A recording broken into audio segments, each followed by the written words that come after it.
ಏನು ಮಾಡಬೇಕಾಗಿತ್ತ ಅಥವಾ ಬೇಡ? ಇಲ್ಲ, ಈಗ ಸರ್ಕಾರನೇ ಕ್ರಮ ತಗೋಬೇಕಾಗಿತ್ತು. ಮುಖ್ಯಮಂತ್ರಿಗಳು ಅದೇ ಭಾಗದವ್ರು ಅದಾರ, ಕಾವೇರಿ ತಟದವರೇ ಅದಾರ.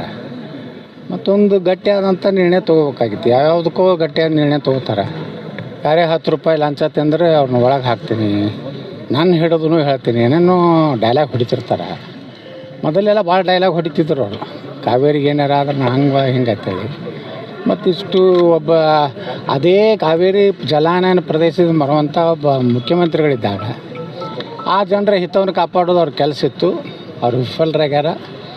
ಮತ್ತು ಏನಾಗಿದೆ, ಮೊದಲಿನ ಹಿಡಿದು ಒಂದು ಕಾವೇರಿ ಅಂದ ಕೂಡಲೇ ದಕ್ಷಿಣ ಕರ್ನಾಟಕ, ಕೃಷ್ಣೆ ಅಂದ್ರೆ ಉತ್ತರ ಕರ್ನಾಟಕ. ಕೃಷ್ಣೆಗೆ ಅನ್ಯಾಯ ಆದಾಗ ಆ ಕಡೆ ಜನ ಸ್ಪಂದನೆ ಸರಿಯಾಗಿ ಮಾಡೋದಿಲ್ಲ ಅನ್ನೋಂಥದ್ದು ಉತ್ತರ ಕರ್ನಾಟಕ ಜನರ ಒಂದು ರೀತಿ ಅಸಮಾಧಾನ ಇದೆ. ಇದು ಸಮಗ್ರ ಕರ್ನಾಟಕದ ವಿಚಾರ ಬಂದಾಗ ಕಾವೇರಿ ಭಾಗದಲ್ಲಿ ಅನ್ಯಾಯವಾದಾಗೂ ಉತ್ತರ ಕರ್ನಾಟಕದ ಸ್ಪಂದನೆ ಆಗಬೇಕು. ಉತ್ತರ ಕರ್ನಾಟಕದ ಕೃಷ್ಣಾ ಮೇಲೆ ಅನ್ಯಾಯ ಆದಾಗೂ ಕಾವೇರಿ ಭಾಗದವರು ಬೆಂಬಲ ಕೊಡಬೇಕು. ಆ ರೀತಿ ರಾಜ್ಯದಲ್ಲಿ ಯಾವ ರಾಜಕೀಯ ಪಕ್ಷಗಳು ನಾವೆಲ್ಲ ಭಾಷಣ ಮಾಡ್ತೀವಿ ವಿಧಾನಸಭೆಯಲ್ಲಿ. ಕಾವೇರಿ ಮತ್ತು ಕೃಷ್ಣ ಅಂದರೆ ಕರ್ನಾಟಕದ 2 ಕಣ್ಣಿದ್ದಂಗೆ. ಅದೇ ಒಂದು ಕಣ್ಣಿಗೆ ಇದು ಆದ್ರೂ ತಪ್ಪು ಅಂತ ಮಾಡ್ತೀವಿ.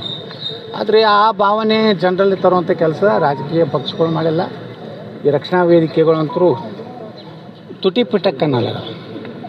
BJP ಇದ್ದಾಗ ಕರ್ನಾಟಕ ರಕ್ಷಣಾ ವೇದಿಕೆದವ್ರು ಎಷ್ಟು ಜಿಗಿದಾಡ್ತಿದ್ರು, ಟಣ ಜಿಗಿದಾಡ್ತಿದ್ರು.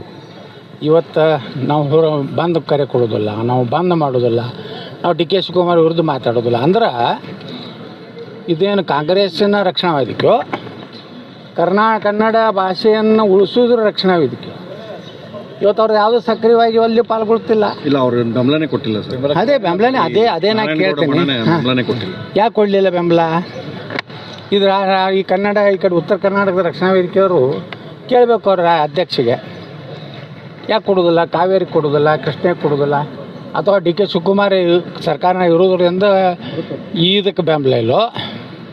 ಹೀಗೆ ಇವತ್ತು ನೋಡ್ರಿ, ಒಬ್ಬ ಸಚಿವ ನಮ್ಮ ದಲಿತ ಬಂಧುಗಳ ಬಗ್ಗೆ ಅಪಮಾನಕಾರಿಯಾಗಿ ಅವಹೇಳನಕಾರಿಯಾಗಿ ಮಾತನಾಡಿದ್ದಾನೆ. ದಲಿತ ಸಂಘಟನೆಗಳು ನಾವು ಯಾರು BJPಯವರು ಅಥವಾ ಕಾಂಗ್ರೆಸ್ ಮಾತಾಡಿದರೆ ಎಷ್ಟು ಜೋರು ಹೋರಾಟ, ಎಷ್ಟು ಉಗ್ರ ಹೋರಾಟ, ಚೀರಾಟ, ಕೂಗಾಟ ಮಾಡ್ತಿದ್ರು. ಈಗ ಅದನ್ನು ಅವು ಕರೆ ರಾಜೀನಾಮೆ ಕೊಡಬೇಕು. ಒಂದು ದಲಿತ ಸಮುದಾಯ ಇರುವಂತಹ ಪ್ರದೇಶದ ಬಗ್ಗೆ ಅವಹೇಳನಕಾರಿ ಮಾತಾಡೋಣಂದ್ರೆ ಮತ್ತು ಇವತ್ತು ದಲಿತ ಸಂಘರ್ಷ ಏನು ದಲಿತರ ಪರ ಹೋರಾಟ ಮಾಡೋರು ಎಲ್ಲಿದ್ದಾರೆ? ಹಿಂದೂಗಳಿಗೆ ಅನ್ಯಾಯ ಆದಾಗೂ ಮಾಡ್ತಿಲ್ಲ. ಅಲ್ಲಿ ಮೈಸೂರು ಭಾಗದಾಗ ಒಬ್ಬದು ದಲಿತರಿಗೆ ಮುಸ್ಲಿಮರು ಹೋಗಿ ಮನೆ ಹೊಕ್ಕು ಹೊಡೆದ್ರೂ ದಲಿತ ಸಂಘಟನೆಗಳು ಹೋರಾಟ ಮಾಡೋದಿಲ್ಲ. ಅಂದರೆ ಇವರು ಕರ್ನಾಟಕದ ಹಿತ ಕಾಪಾಡೋರಲ್ಲತ್ತು ಇವೆಲ್ಲ 2-3 ಹೋರಾಟ ನೋಡಿದ್ರೆ ಅನಿಸ್ತದೆ. ಅದಕ್ಕೆ ಮುಖ್ಯಮಂತ್ರಿಗಳು ಈ ಹೋರಾಟ ನಿರಸಾಗಿದೆ, ವಿಫಲ ಆಗಿದೆ ಅನ್ನೋಕ್ಕಿಂತ ನೀವು ಪ್ರಾಮಾಣಿಕವಾಗಿ ಆ ಭಾಗದ ಜನಪ್ರತಿನಿಧಿ ಇದ್ದೀರಿ. ಮತ್ತು ಆ ಭಾಗದವರೇ ನೀರಾವರಿ ಸಚಿವರಾಗ್ಯಾರ ಈಗ ಮನೆ ಚಲುವರಾಯಸ್ವಾಮಿ ಅವರು. ನಿಮ್ಮ ಸ್ಟ್ಯಾಂಡ್ ಏನು ಹೇಳ್ರಿ ರಾಜ್ಯದ ಜನರಿಗೆ? ಇದೇ BJP ಸರ್ಕಾರ ಇದ್ದಾಗ ಇಡೀ ವಿಧಾನಸಭೆಯಲ್ಲಿ ಗಲಾಟೆ ಮಾಡ್ತಿದ್ರಿ.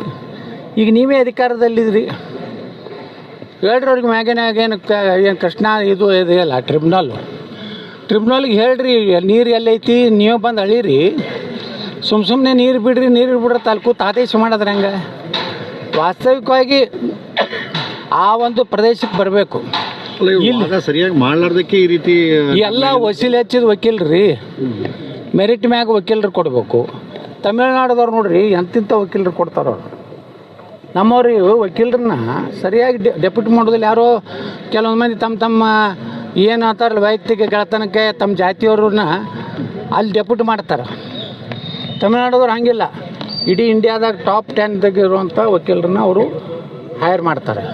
ಇದನ್ನು ಮಾಡೋದಿಲ್ಲ, ದೊಡ್ಡ ಮಿಸ್ಟೇಕ್ ಇದು. ಯಾಕಂದ್ರೆ ಅಲ್ಲಿ ಕೂತವ್ರಿಗೆ ನಮ್ಮ ಪರಿಸ್ಥಿತಿಯನ್ನು ಭಾಳ ಅವ್ರಿಗೆ ಅರ್ಥ ಆಗುವಂಗೆ ಮತ್ತು ಅವ್ರಿಗೇನು ಹೇಳಬೇಕು, ನೀವು ನೀರು ಬಿಡೋದು ಹೇಳ್ತೀರಿ, ನಮ್ಮಲ್ಲಿ ಇಷ್ಟು ಸ್ಟೋರೇಜ್ ಐತಿ, ನಮ್ಮ ಇಷ್ಟು ಎಕರೆಗೆ ನೀರಾವರಿ ಬೇಕು, ಬೆಂಗಳೂರು ಅಂತ ಮಹಾನಗರ ಕುಡಿ ನೀರು ಬೇಕು, ಮತ್ತು ಅನೇಕ ಗ್ರಾಮೀಣ ಪ್ರದೇಶದಲ್ಲಿ ಕುಡಿ ನೀರು ಕಾವೇರಿ ಮೇಲೆ ಡಿಪೆಂಡ್ ಅದ.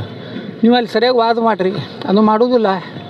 ಬರೀ ಎಲ್ಲದ್ರಾಗೂ ಬರೀ ರೊಕ್ಕ ಹೊಡಿದು ಕೆಲಸ ಬಿಟ್ರೆ ಅಂಥ ವಕೀಲರು ಕೊಟ್ಟರೆ ಹೆಂಗೆ ಉದ್ಧಾರ ಆಗ್ತದೆ ಕರ್ನಾಟಕ? ಈ ನಮ್ಮ ಕೃಷ್ಣಾದಾಗೂ ಅದೇ ಪರಿಸ್ಥಿತಿ ಬಂದೆ, ನಮಗೆ ಪಾಲು ಸರಿಯಾಗಿ ಇನ್ನೂ ನಾವು ಹೋರಾಟ ಮಾಡಕತ್ತೀವಿ ನಾವು. ಕೃಷ್ಣ ಸಿಗ್ತಾ ಇಲ್ಲ ಸರ್. ಸಿಗ್ತಾ ಇಲ್ಲ ಸರ್. ಕಾಶಪ್ಪನವರು ಸಮುದಾಯದ ಬಗ್ಗೆ ಅಪಶಬ್ದ.